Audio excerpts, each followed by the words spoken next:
Commençons par modifier l'arrière-plan du bureau. On clique sur le menu et en haut on tape écran d'accueil pour le retrouver. Il apparaît très rapidement.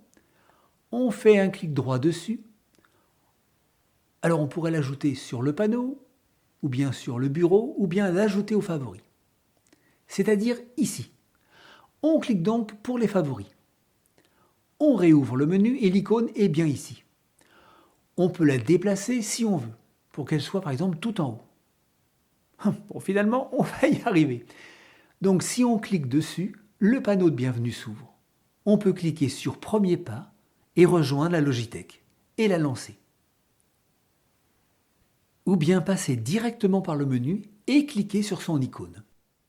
Le nom des icônes s'inscrit en bas du menu. On clique donc dessus, un tout petit peu d'attente, et on arrive à cette fameuse Logitech. Alors on peut trouver les logiciels par exemple en les cherchant par catégorie. Admettons que l'on désire installer le logiciel Audacity. On clique dessus. On peut voir en bas la taille à télécharger et l'espace pour l'installation. Le logiciel vient du gestionnaire de paquets. On clique sur Installation, puis sur Continuer. On tape son mot de passe. Sans celui-ci, rien ne s'installera, d'où l'importance de cette demande. On valide avec la touche Entrée du clavier ou en cliquant sur S'authentifier. L'installation se réalise. On attend un petit peu. L'installation est terminée. On a la possibilité d'ouvrir le logiciel à partir de là. Et on peut le désinstaller également à partir d'ici, mais ce n'est pas vraiment le plus pratique. On ferme la fenêtre et on ouvre le menu. On peut chercher le logiciel en tapant son nom. Mais on peut aussi le trouver directement dans sa catégorie son et vidéo.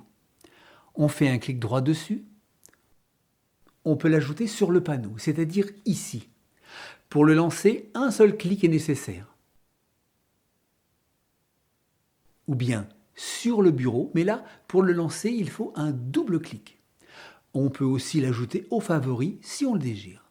On peut en connaître ses propriétés. Et on peut directement le désinstaller à partir d'ici. Pour lancer l'opération, on clique dessus. On valide. On tape son mot de passe. Et la désinstallation se lance et se termine. Le logiciel a effectivement disparu. Pour enlever l'icône du bureau, clic droit et mettre à la corbeille. Et pour celle du panneau, clic droit et désépingler du panneau. Alors retournons sur la Logitech. Lorsqu'on connaît le nom du programme installé, on peut bien sûr taper simplement son nom et valider en tapant sur la touche Entrée du clavier. Le logiciel est trouvé, on clique dessus et on peut à nouveau l'installer comme tout à l'heure.